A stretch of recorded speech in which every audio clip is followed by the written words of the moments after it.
Hello, folks, and Happy New Year. This is just a little extra thing that I'm putting out. Recommended book that I think people should read or listen to, because that's how I did it. An audiobook through my local library that you can download to an app called Libby. The book is called Sword and Scimitar. It's by Raymond Ibrahim, and it is excellent in terms of history.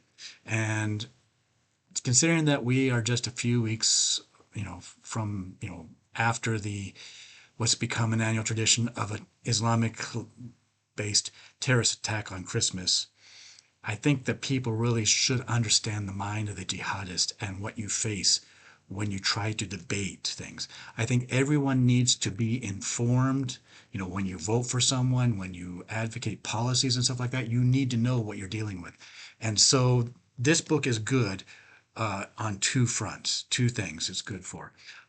First of all, is getting into the mind of the jihadists. How can they justify what they're doing? How can they justify October 7th?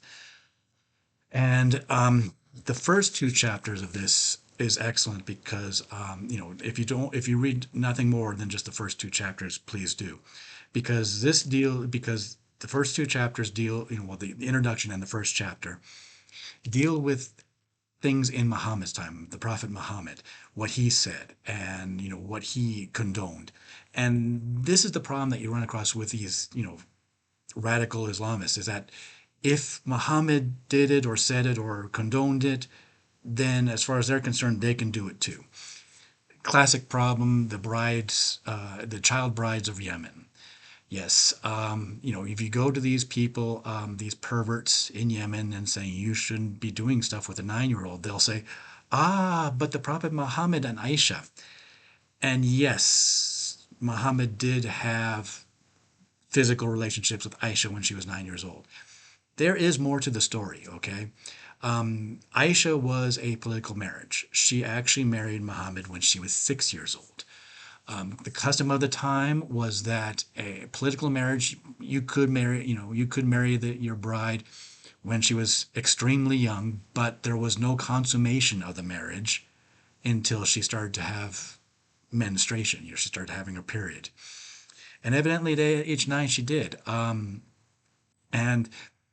to most Muslims, of course, this means that it was an act of Allah. Because 9-year-olds do not get periods. Period. Sorry.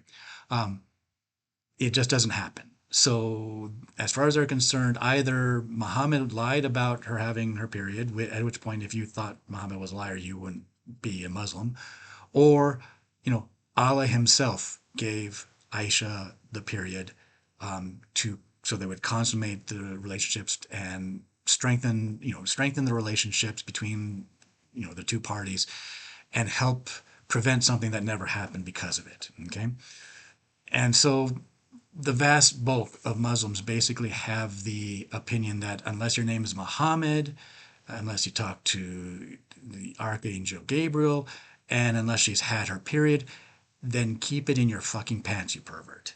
But pedo's going to pedo, and in Yemen we've got that situation, and they hide behind the fact of Muhammad having relationships with Aisha at the age of 9. In the same way, Islamists can look to what Muhammad said and what the Holy Quran says, and justify what they do. And technically, they are the good Muslims, and the people that say they are bad and they shouldn't do these things aren't the best Muslims according to traditions. The Holy Quran is not in chronological order, but they do know what time each proclamation is made in there. They know which came first and what came later. And the rule that is generally accepted inside Islam is that anything said later negates anything that contradicts it before that. So if at the beginning Muhammad said A, but later on he said B, then it's B. It's not A. A is nullified. And they don't go into this book, but really, um, they do mention in this book that for the first 10 years, Muhammad tried peaceful means of gathering new adherents to Islam, and he got only about 100 people in that decade. After that, he went violent, and it just exploded. And he did put people convert or die. And yeah, basically during this time of the peaceful, he was in a place called Mecca. Mecca. At the time, it was a bustling city with international reach. There were conclaves of both Christians and Jews in the city, and he tried to reach out for them. And all the stuff about how Jews and Christians are brothers and all that, and how there's no forced conversions and everything like that. This comes from Mecca. Then Muhammad and his followers were needed to leave Mecca, and they went to a place called Messina.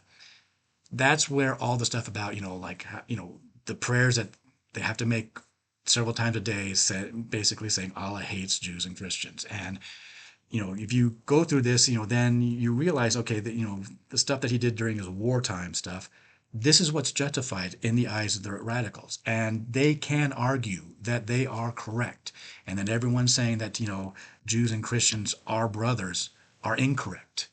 That Jews and Christians and non-believers in general, you can do anything you want to them with no consequences. Just an example, this book quotes, the eternal appeal of blondes when Muhammad himself tries to, recruit someone to go on a raid into Greek territory, promising them golden-haired women to serve as sex slaves. Well, so you go to the people in ISIS, they're holding non-Muslims as sex slaves and say that's not Islam, and they said, "Oh, hell's not. Here's the Prophet himself saying, to do this." So yeah, you need to know what kind of things they can justify, and basically it comes down to damn near anything. If it's a non-believer, if it's a fellow Muslim, then there are strict, you've got to be decent to them. And of course, humans being humans, sometimes even that doesn't happen. There's a couple accounts in here of like, apostates of Islam are hated as much as non-believers, if not more. So there's a couple of cases of like, no, your version of Islam is incorrect. I will now do whatever I want to you and your family. Just human nature. So just for that, it's good. But another reason is that you know you have to, if you're going to be dealing with a debate in public, you have to be armed. You have to have information to counter the agenda of the radicals. And I just saw a video a few weeks ago. It was Dr. Phil, and I believe it was the son of Hamas, the son of one of the founders of Hamas, that turned against them after seeing what Hamas can do. And the guy was basically taking to task two Muslim women for a variety of things. But one of the things is you can't say, he was saying you can't say that October 7th was bad. You hide behind things like, you've got to say it in the context of history and stuff like that. Yeah, and yeah, they do justify, the horrible, horrible things that they did based on this twisted view of history. And if you don't know history, and you can't say, I read this book, you should read it too, because you're full of it, then maybe you too would buy into the idea that Islam is always being persecuted by the West, Christianity, whatever. This puts things in context. Yes, it does deal with, the Crusades, but even the Crusades are a lot more complex, the reasoning, and so yeah.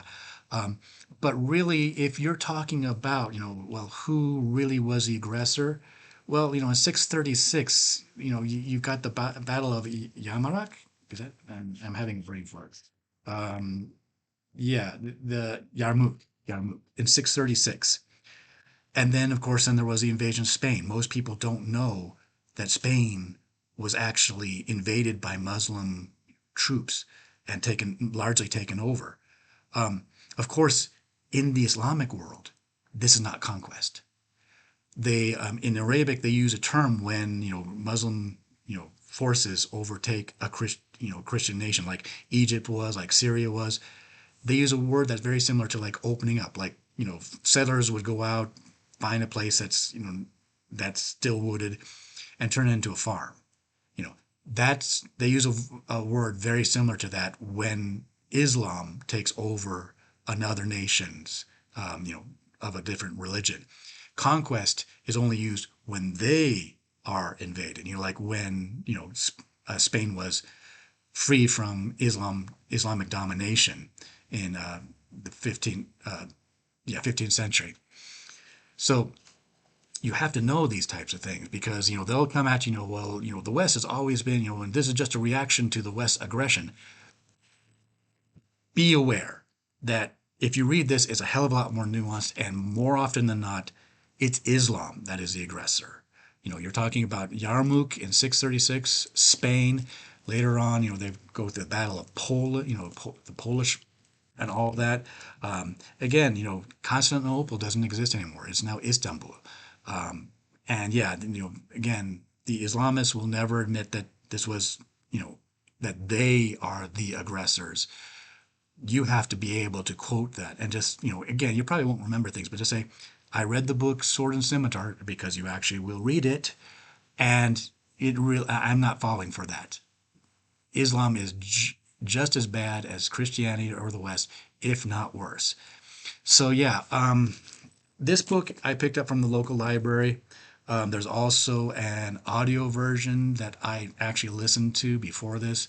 Um, you know, uh, Check out your local library, listen to it while you drive, do chores, whatever, or read it. It is kind of vital considering just what we have seen in the last few years about how horrible people can be when they're working in the name of Islam. So you got to know what they're thinking, how they justify things. I mean, one thing early on in the introduction, Muhammad himself, made a treaty with Mecca, and then as soon as he was in a position to backstab them, he did it and he justified it. And Yasser Arafat, when he signed the accords with Israel, and a lot of people in the Arab world were saying, this is a backstab to us. He said, well, no, it's just the same thing as Muhammad did with Mecca. He was quite open about it.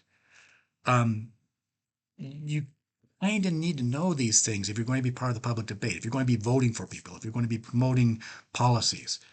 So I recommend anyone. It's an interesting read, especially if you enjoy history or military history. Please read it and be armed in this war of ideas that we're getting into. Thank you. Take care and Happy New Year's.